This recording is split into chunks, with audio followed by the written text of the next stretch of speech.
Good morning.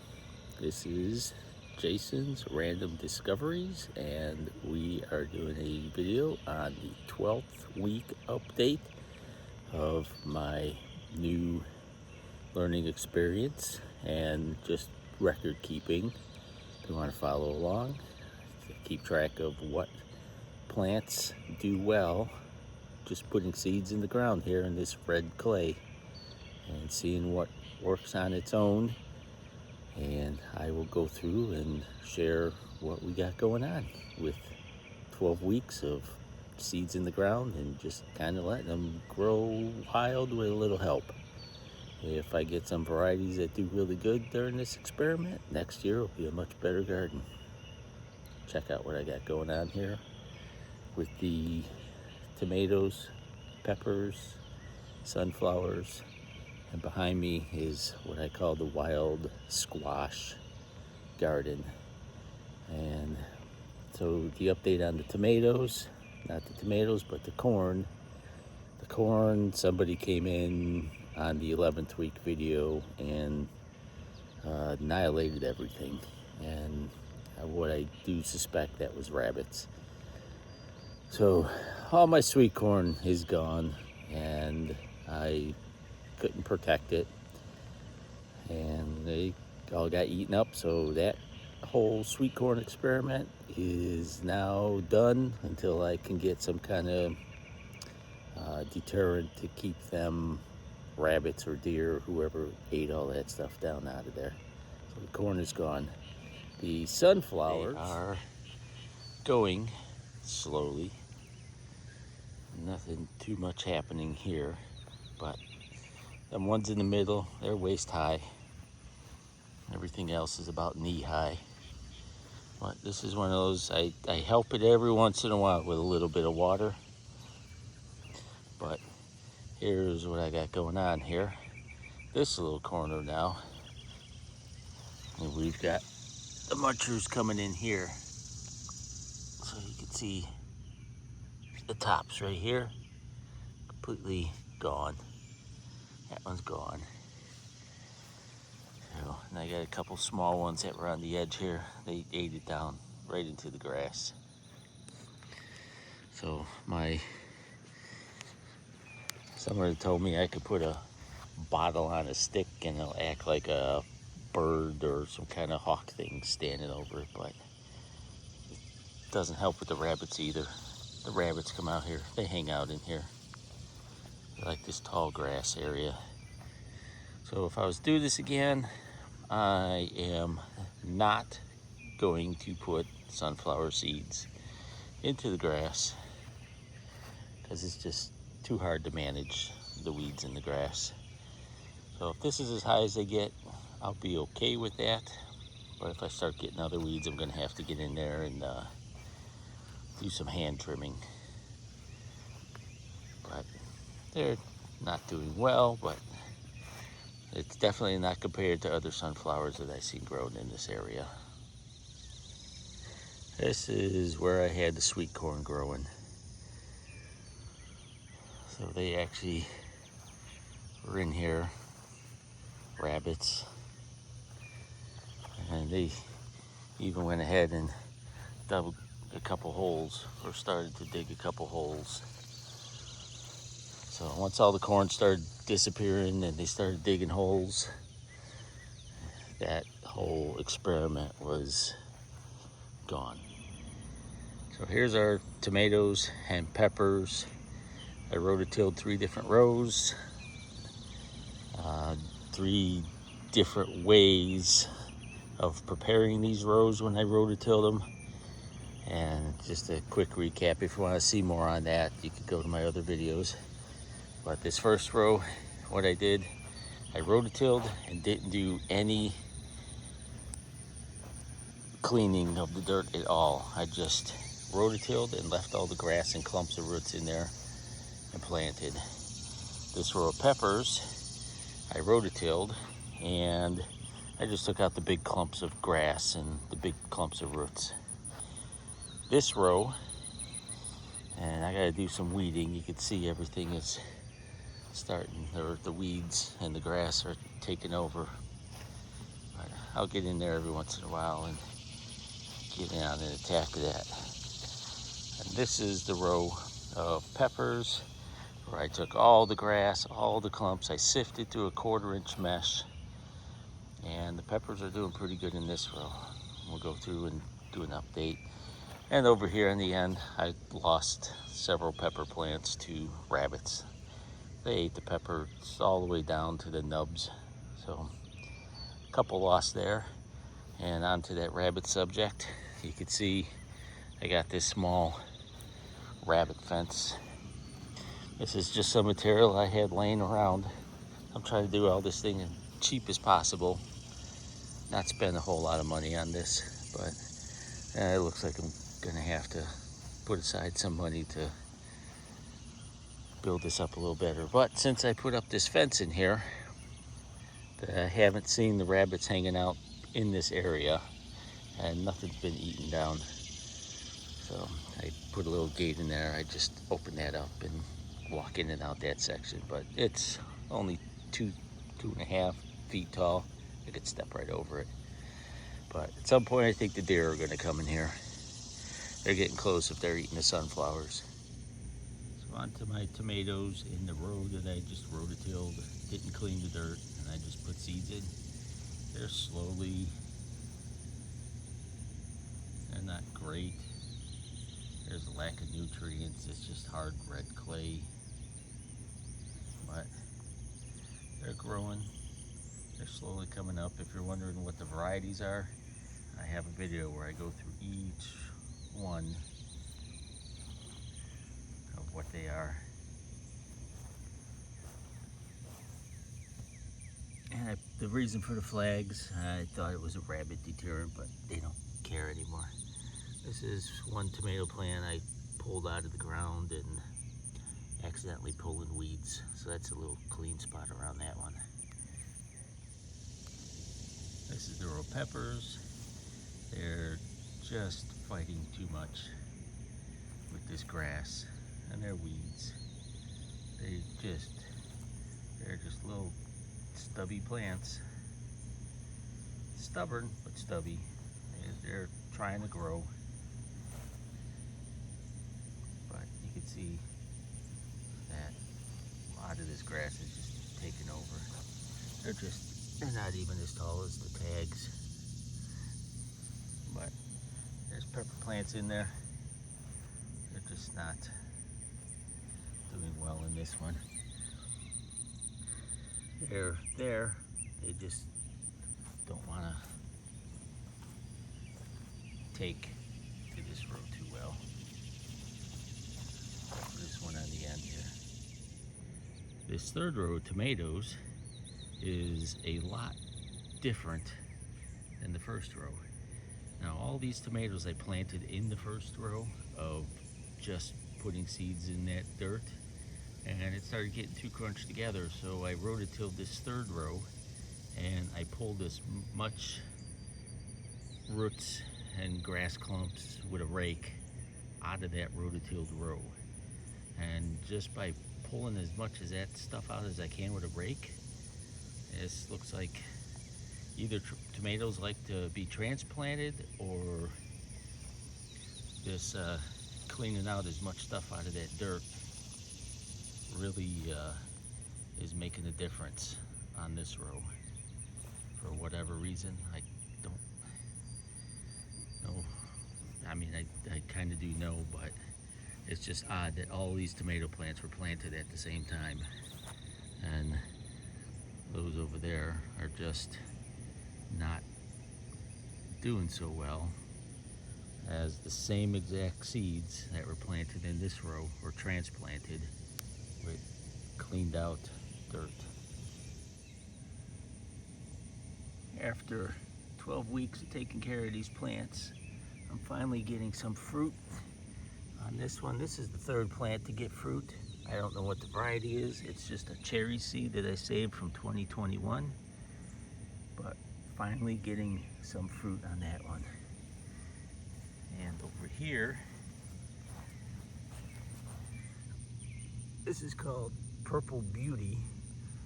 And they're only knee high. which is a lot different. Yeah, my tomato plants were like 5 feet, 6 feet tall up in Chicago, but here they're struggling. But Purple Beauty, it's a hard tomato to grow, but it is, for this harsh experiment, there's the first tomato of a Purple Beauty happening. And it's grown pretty big. I saw this last night and it wasn't that big, so maybe I'm gonna have to help this out and put a little water on this row here. And then over here, this should be a big bush, but this is my Tiny Tim tomatoes. Got a lot of flowers, and there's the first fruit on the Tiny Tim. So the other ones here, no fruits yet, or tomatoes, whatever you call them, vegetable, tomato, fruit, what is it? I call them fruits. But the tomato row, clean it up, take the grass and the roots out, and you can see it's still they want to grow. And I tore the weeds out of that one to help that one, but I'm going to have to go on to that Tiny Tim and this cherry tomato plant, help that out. This last row here of peppers, so I took these out of that row that's not doing very well, that I just pulled clumps of grass and roots out. This row, I rototilled and ran all the dirt through a sifter. Took all the rocks, as much grass out, as much weeds out. And I've kind of helped take care of this one. I gave up on this spot because deer or rabbit ate everything down to the nub, so I lost all the pepper plants. What was it, over there? 3 or 4 of them I had there. But these peppers I transplanted from that second row to this third row. And you could see that they like this much better. So interesting. Nice clean dirt. No competition with grass or weeds. They're growing pretty good. Over here, the grass is starting to come in. And you can see they're a lot taller than that second row, but where the grass is, it's just a stunted growth. But these over here, in the dirt that I come out here every once in a while to clean up, they are doing well. So that's the update on the tomatoes, peppers, tomatoes, and peppers.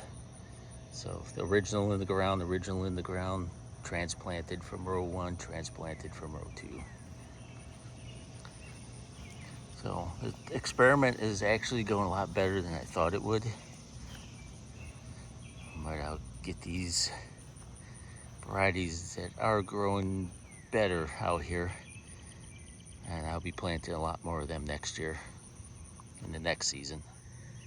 So what I got over here, so all that scrap wood I had sitting back there by my ash burn barrel, I built a small water tower stand out of all that scrap. So like I said, I didn't burn the treated wood. Not burning it, I was just saving it. But I used a bunch of scrap pieces to build a water tower. So right now we had crazy storms coming through Kentucky, and these both filled up so fast. But now with this up in the air, I can get at this more easily. I got a nice valve, good water pressure. So if I hook a hose onto that, I'll end up dragging that out. Let's see what we got here. And the water's not that hot. So I'll hook the hose up to this and bring it out here, and I'm gonna help out these tomatoes with that rainwater. And during the rain, when it was overflowing, I'm just taking bottles that I got laying around, and I'm filling them up. Anytime I get an empty bottle from somewhere, go ahead and save some of the water. Stupid dog don't scare nobody. The compost bin, the only thing I've got in here is I threw some cracked eggs in there, we got them from the store, and the container got a little mushed. So I'm not gonna throw them away. I'm gonna put them in the compost bin. I just smashed them on in there. Somebody jumped in here at night and ate all the yolks and everything out of the middle and left the eggshells. How nice of them. But I got some grass out here. I got to rake up. I got a clump over there and I got a clump over there. I'm going to throw some grass in here just to kind of cover up the coffee grounds. But this is mostly just coffee grounds. Got to get all this raked up. And then over here is the burn barrel. Save all my clean paper products. And I just keep putting it in there and making ash. Why am I saving ash? So I burn paper and sticks to get the ash because I believe, and I'm not sure what the terms are, but if you put ash in with your tomato plants, also you could take eggshells. So I dry up a bunch of eggshells and I get a big box of them and I put them in a blender and I make them into a dust. So I take the dusty eggshells and all the ash and I mix that up and I put it into the dirt. Tomatoes like the potassium, I believe is the word that they're looking for. Potassium is in the ash and the eggshells, but the eggshells don't break down for a long time, so that's why I put them in I got a grinder and I just pulverize them into like a baby powder dust. Mix the eggshells and the tomato or the paper ash together, and that's what I put into the dirt to make my potassium for my tomatoes to get some nutrients in the ground. Now, you know, one thing I should mention, the row 3 and 4 on the peppers and tomatoes, I did rototill some ash into those 2 rows. Just burning old cardboard boxes and paper plates, food boxes, boxes with printing on it. So I'm saving all the clean cardboard for my new garden beds. So anything with print on there, or food boxes, paper plates, that kind of stuff, I throw into the burn barrel, burn that, and save the ash for the potassium. But to mention, I did take some of that ash and I did put it in rows 3 and 4. And maybe that's why 3 and 4 are doing much better than 1 and 2 with nothing in it. So I'm going to go on over here to the wild squash garden, and this has changed dramatically. Either they're not growing or these deer are coming through here, rabbits. You see them all back here and they're eating everything on me. So check it out. So there's the zucchinis. You can see I mowed down a lot of it. And then we've got the pumpkins and the squashes. Not a whole lot doing well here. If you want to see the varieties, I do have a video explaining what I put on each one. But nothing's growing. I'm going to fight back the weeds a little bit. And I've got a bunch of different varieties of zucchini. I don't have any vegetables yet, so I'm not going to really go through what each variety is here. But we got a couple that are just barely hanging on here. See this right here? They come in here and they're, I gotta put the sticks back in the ground, but I got 3 zucchinis here. See this one right here? Knocked over. But they didn't eat it. It's still there. Oh, there's another zucchini.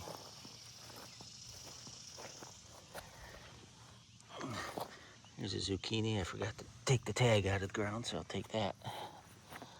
And we got 2 zucchinis here and one that's barely hanging on here.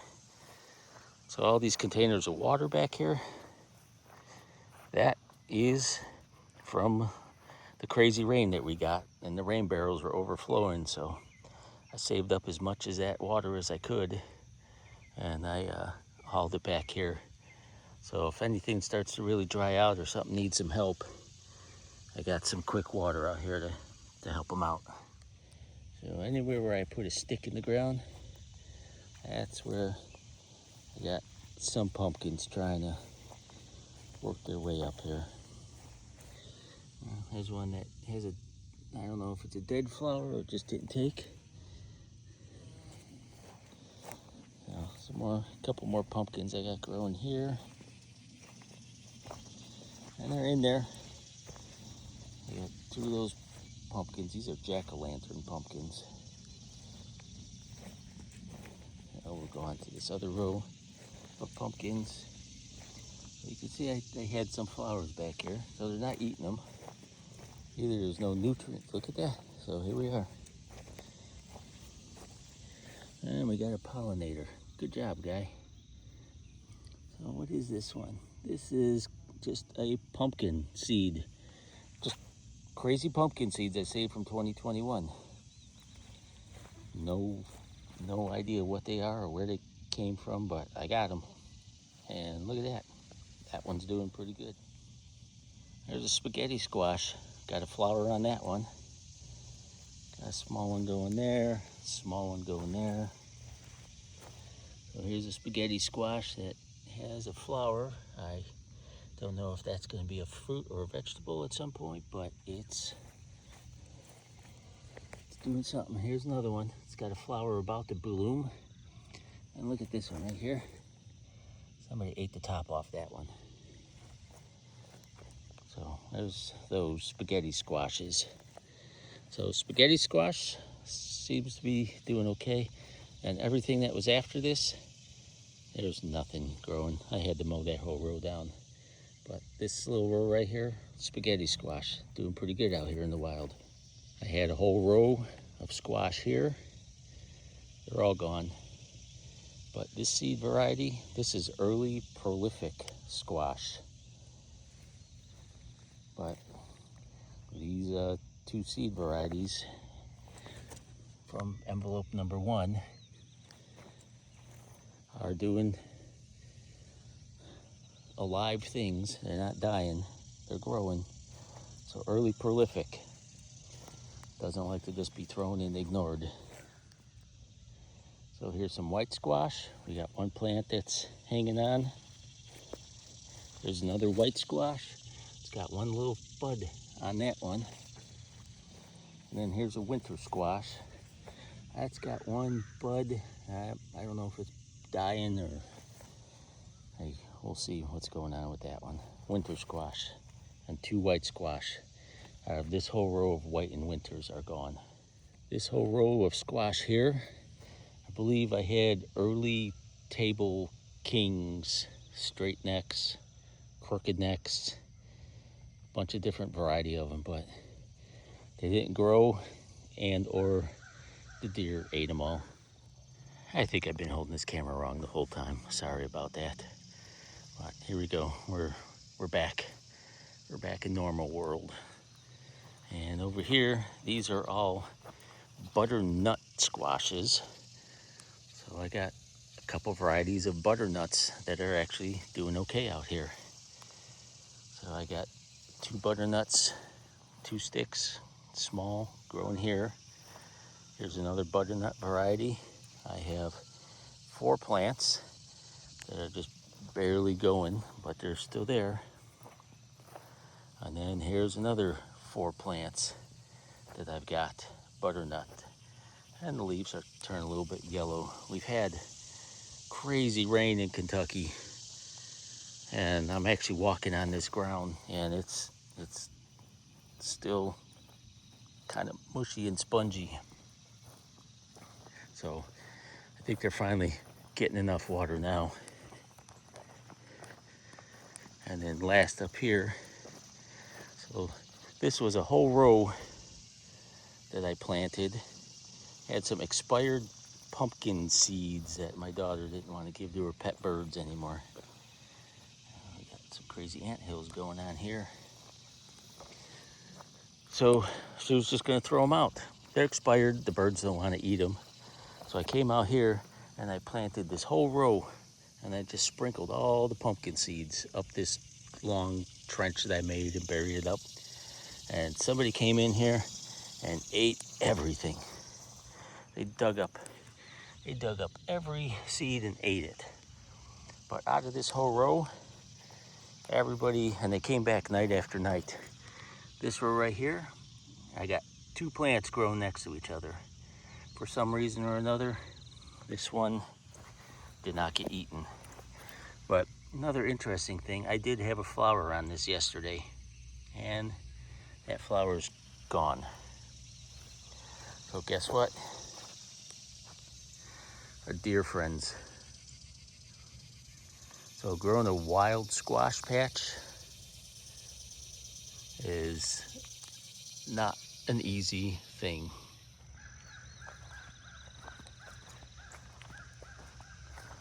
So if I'm gonna grow squash, these varieties that I've got saved, I'm taking note, and they're gonna be the easiest ones for me to take care of. They're pretty tough varieties here. And then these zucchinis, out of all the different zucchinis I got, these are the tough ones. These are the ones I will be planting next year. So even though I've got creatures coming back here gnawing on everything, nothing's fenced in, I don't have really any deterrents except, you know, I had flags out here, but nobody cares about the flags. I put little ducks on the sticks, and nobody cares about little ducks. But they're back here. There's mama deer and little baby deer walking on through here and taking a hit on the free salad buffet. So, you know, like everything else, you're gonna have to build some kind of fence out here if you're gonna wanna have a garden. But I picked this location also because it's always wet in this section. So we have springs that are down in these woods here.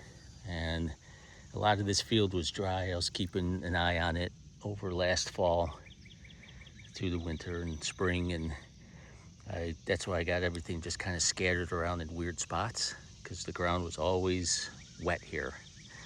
Other places it was very dry and dusty.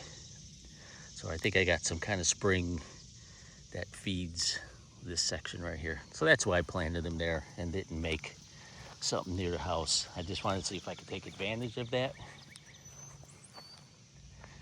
And it looks like things wanting to grow, but I got creatures that want to eat them all down. But that's the whole purpose of the wild squash garden, to see what will actually grow wild. And if it needs some help, I got some rain now, and I will water them, water the survivors, if the deer don't eat them first. So that rain we had here in Kentucky was crazy. I guess talking to the neighbors, the locals, they are saying that this was one of the worst storms they seen flooding in towns that just never seen flooding before.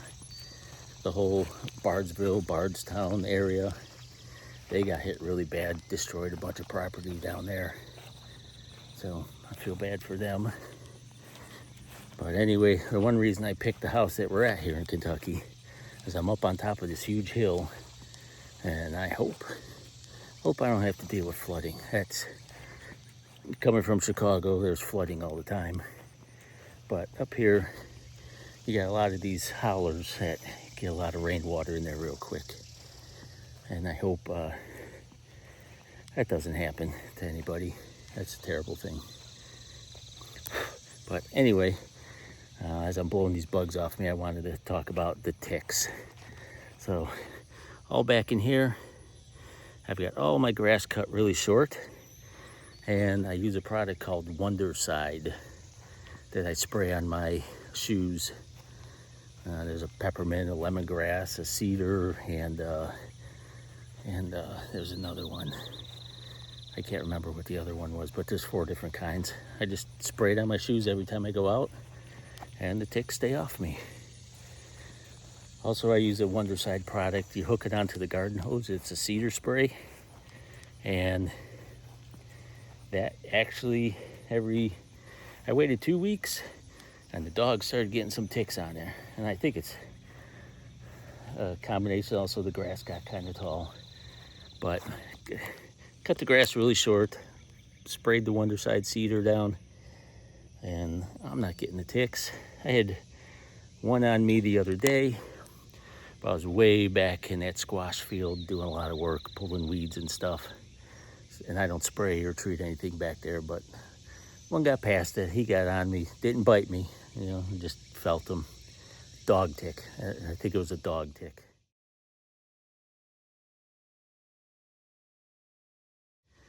And picked him off me and squashed him. Didn't get to bite me. And that's about it. Keep the grass cut short. Use some of the natural products, Wonderside. But anyway, I sprayed with the garden hose around the garden in the front yard, and we'll see what's going on. The other problems I got is these rabbits and deer. They're wanting to come in and take advantage of the free garden salad buffet. So that's all I got for week 12.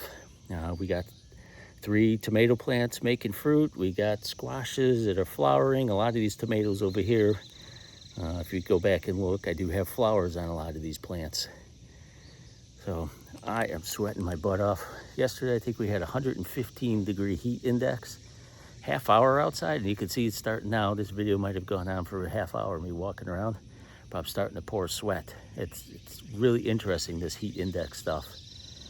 So I could be outside for 30 minutes, and it could be 100 degrees out in the sun, and I'm fine. But after about 30 minutes, my body just does this weird shutdown thing, and I just start pouring sweat, and the heat gets to me. So in this heat that we got going on out here, I'm only outside for 30 minutes. An hour is really pushing it. But 30 minutes, and I have to get back inside and cool down. Stay inside for an hour, and I come back out for a half hour. Go back inside for an hour. So that's how you're going to fight this heat wave until we get this to blow over. And I'm sure the tomato plants are suffering, but the dirt's still moist. So I'm gonna try and stretch my rain barrel water out as long as I can. But yeah, after all that rain, it's soaked everything. Everything is spongy out here still. The clay is holding the water like it should, or does. That's it. Thank you for watching my 12th week update on my experimental Kentucky garden. Have a good one. See you next week.